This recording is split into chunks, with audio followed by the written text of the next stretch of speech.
लेकिन मैं पूछना चाहता हूं कि हिंदू मोहल्ले से और हिंदू मंदिर के सामने से मुस्लिम जुलूस निकल सकता है, तो मुस्लिम मोहल्ले और मस्जिद के सामने से कोई हिंदू शोभा यात्रा क्यों नहीं निकल सकती? क्यों नहीं निकल सकती? और यहीं पे विवाद शुरू होता है। यानी आप चाहते हैं कि आपके पर्व और त्योहार तो शांतिपूर्ण तरीके से मनाए जाएं। कौन नहीं कहता भी? आपके संबल में थे शिया सुन्नी का भी विवाद हुआ था 1976 में। पूरा विवाद तो शिया सुन्नी का था। उस समय जामा मस्जिद के कब्जे को लेकर के इसी बात का विवाद था। आप इस सच को धूल मत डालिए उस सच पे। और लखनऊ का शिया सुन्नी विवाद ये भारतीय जनता पार्टी की सरकार के समय ही समाप्त हुआ है। आप लोग तो लड़ाते थे, यहां पे शिया और सुन्नी को भी लड़ाते थे, क्योंकि आपकी तो शुरू से ही राजनीति थी बांटने की और फिर कटवाने की। और इसलिए हमने कहा कि न बटेंगे और न कटेंगे। हम न बटेंगे और न कटेंगे। मुझे आश्चर्य होता है, अपने को शिक्षक कहते हैं श्री संग्राम सिंह यादव। सच को स्वीकार करने की सामर्थ्य नहीं, इसलिए चले गए। आप देखें, एक दोहरे चरित्र के व्यक्ति के द्वारा जो अपनी कुछ पंक्तियां पहले लिखी गई हैं और बाद में उसका चरित्र कैसे बदला है, मोहम्मद अल्लामा इकबाल के बारे में वही कहते हैं।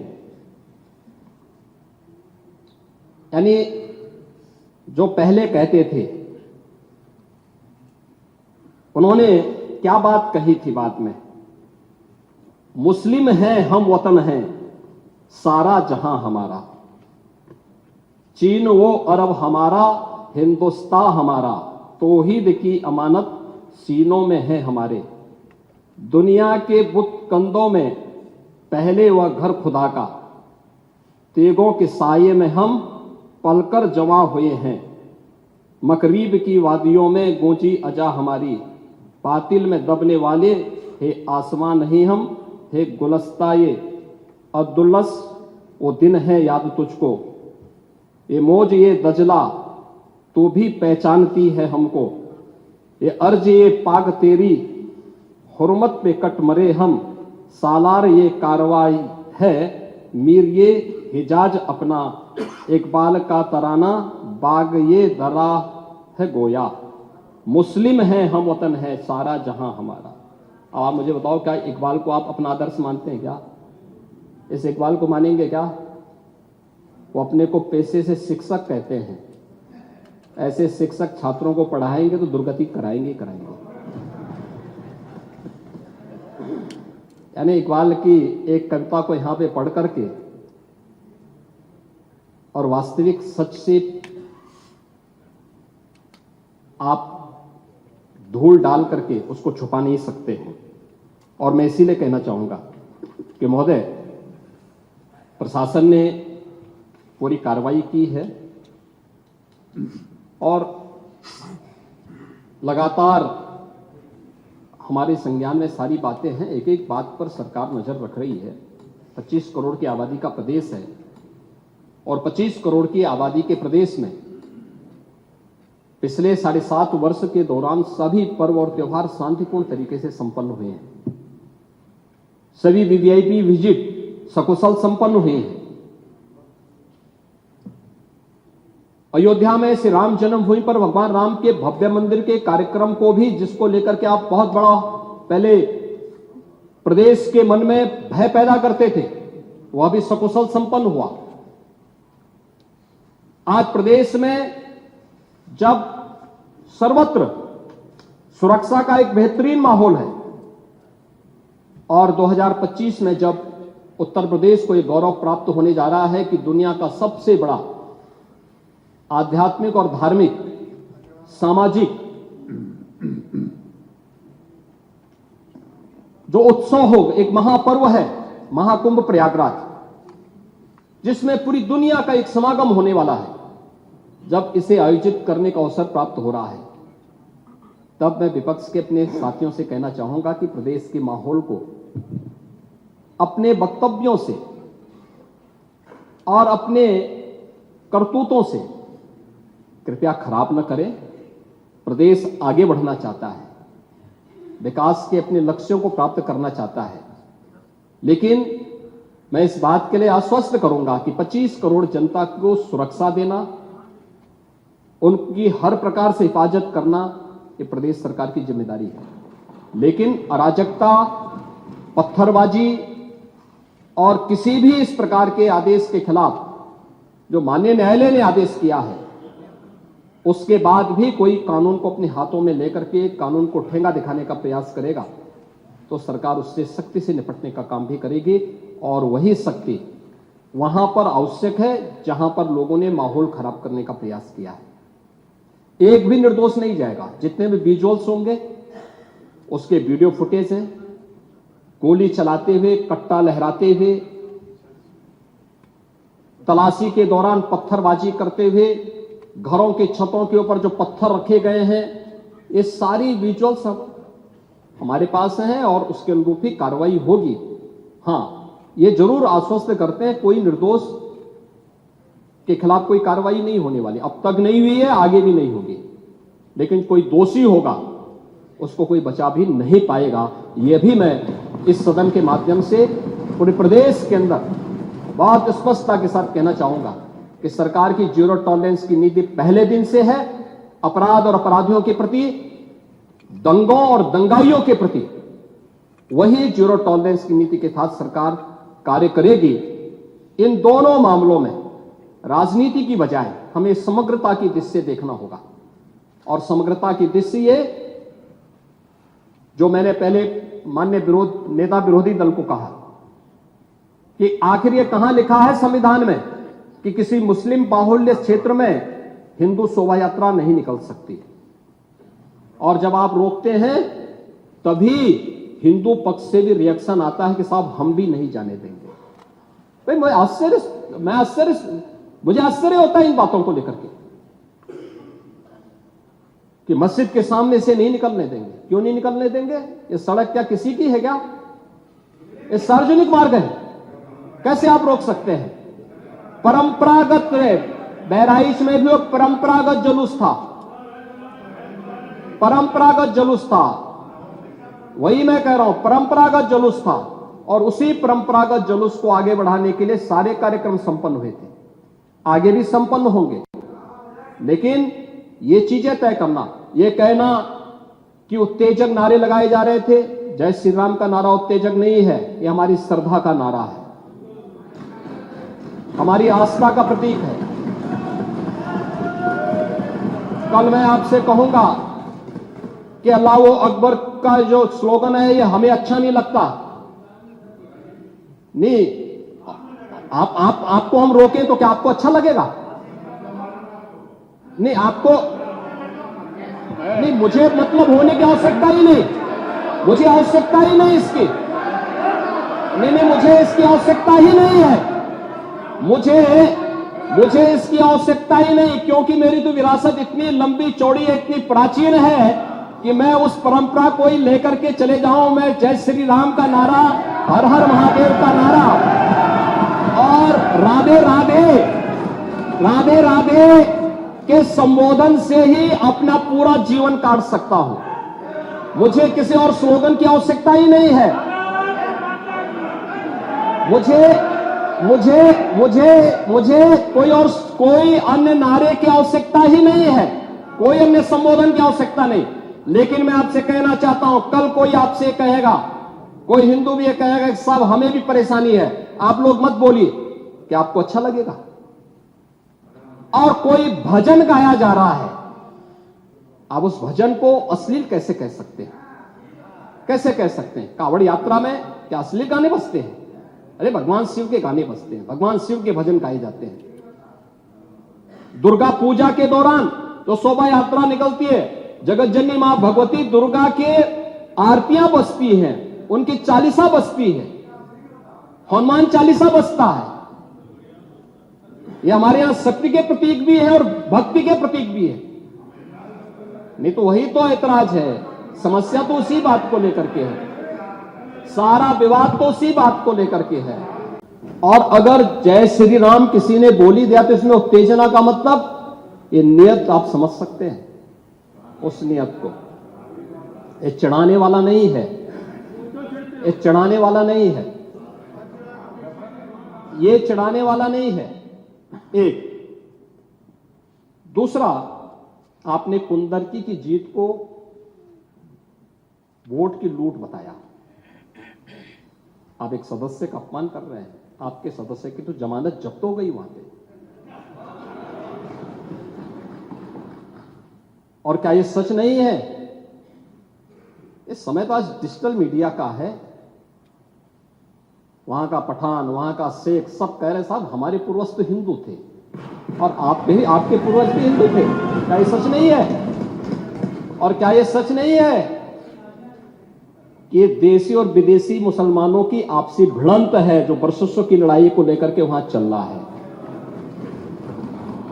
आप लोग सच पे पर्दा डालने का प्रयास कर रहे हैं, लेकिन एक चीज नोट करना कि सूर्य को, चांद को और सत्य को बहुत देर तक छुपा कोई नहीं सकता है, और सत्य जरूर सामने आएगा। और उसी सत्य के बारे में कहा जा रहा है। नेता प्रतिपक्ष कह रहे थे कि वहां की स्थिति ऐसी है कि अगर मंदिर आ भी जाएगा, मंदिर बन जाएगा। मैं कहता हूं, ये तो बाबरनामा भी कहता है कि हर मंदिर को तोड़ करके एक ढांचा खड़ा किया गया। आप तो एक श्रेष्ठ ब्राह्मण कुल में आपने जन्म लिया है। आप तो भारत के पुराणों की परंपरा पर विश्वास करते हैं। हमारा पुराण भी इस बात को कहता है कि भगवान विष्णु, श्री हरि विष्णु का 10वां अवतार संबल में ही होगा, उसी संबल में होगा।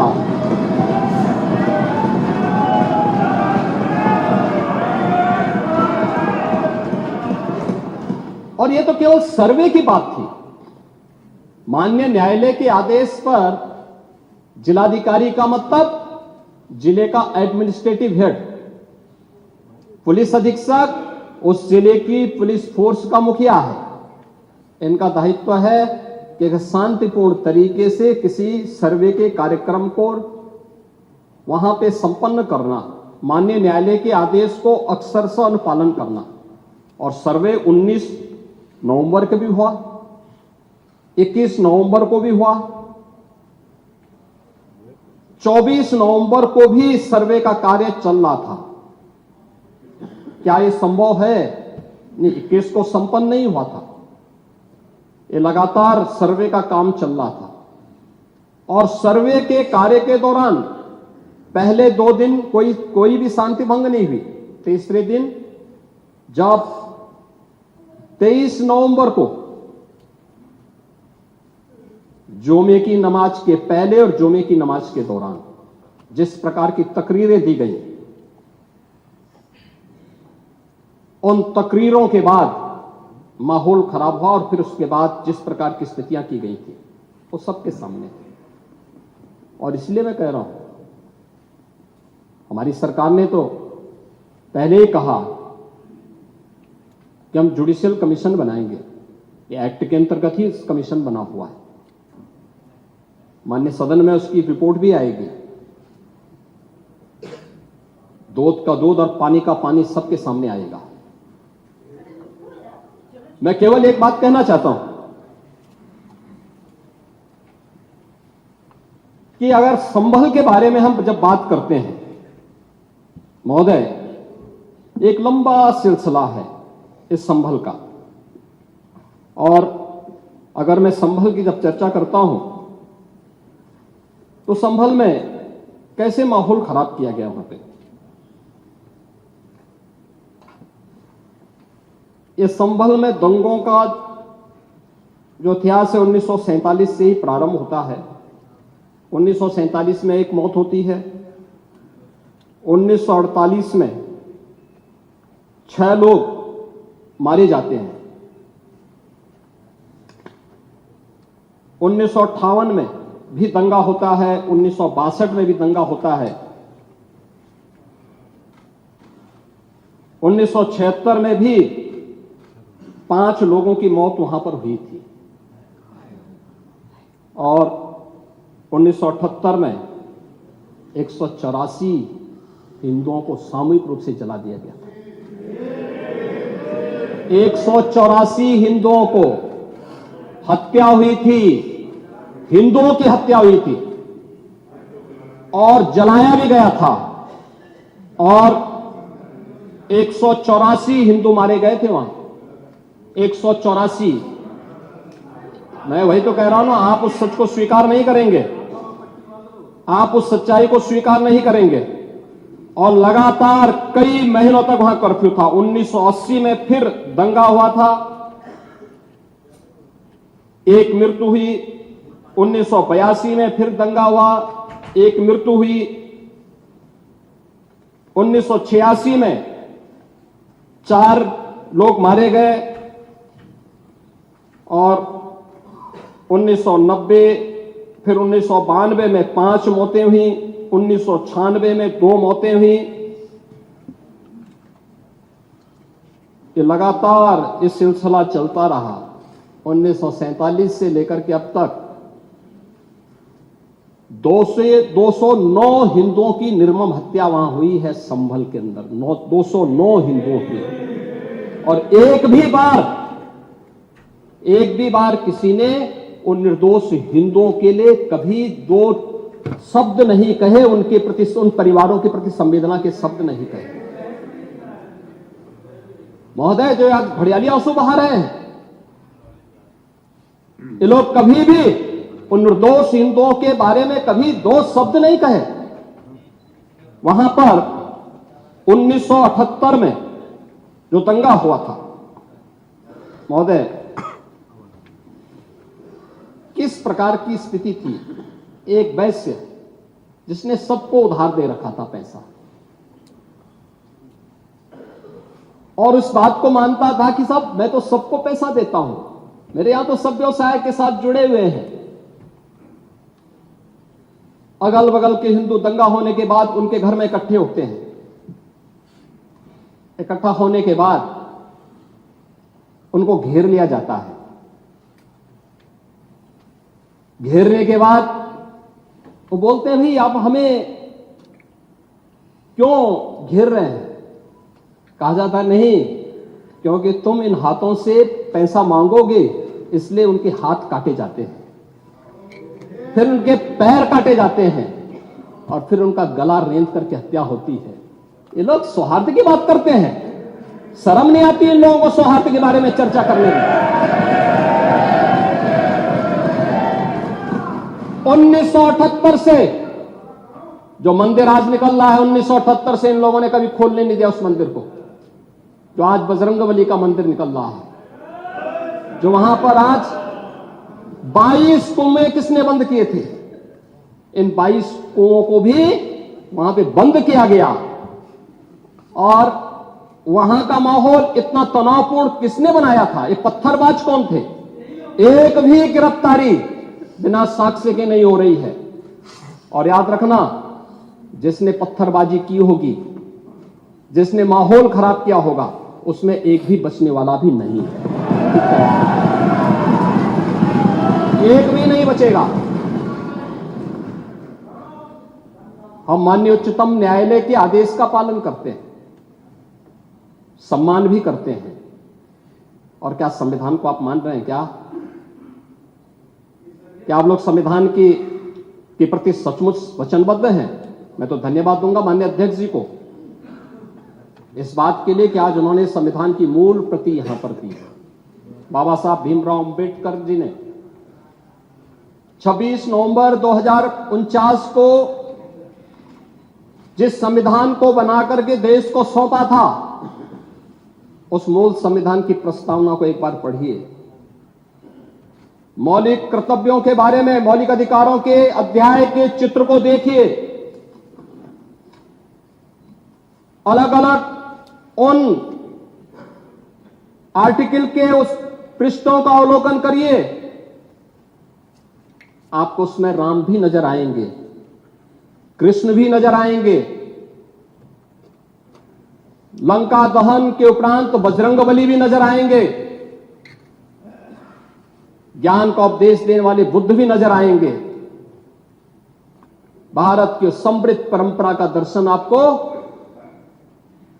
उस संविधान में मिलेगा जो बाबा साहब भीमराव अंबेडकर ने दिया था। लेकिन उस मूल संविधान में कहीं भी धर्मनिरपेक्ष या पंथ निरपेक्ष या फिर समाजवाद शब्द नहीं है, और ये आप सबकी आंखों को खोलने वाला होना चाहिए। आप लोग संविधान में बदलाव की बात करते हैं। जिन लोगों ने संविधान का गला घोंटा, उनका पिछलग्गू बन करके केवल सत्ता हथियाना चाहते हैं, जनता की आंखों में धूल झोंकना चाहते हैं। ये नहीं हो सकता, ये देश आपको नहीं करने देगा, और वह प्रति आपको दी गई है, आप उसका अवलोकन करिए। और मैं नेता विरोधी दल को इसलिए बोलना चाहता हूं, बुद्ध ने करुणा और मैत्री का संदेश उस कालखंड में दिया था जब विदेशी हमले होने शुरू हो गए थे। लेकिन उससे पहले राम ने कहा था, निस्सरहीन करो मही भुज उठाए प्रण कीन। उससे पहले भगवान कृष्ण ने भी कहा था, परित्राणाय साधूनाम विनाशाय च दुष्कृताम।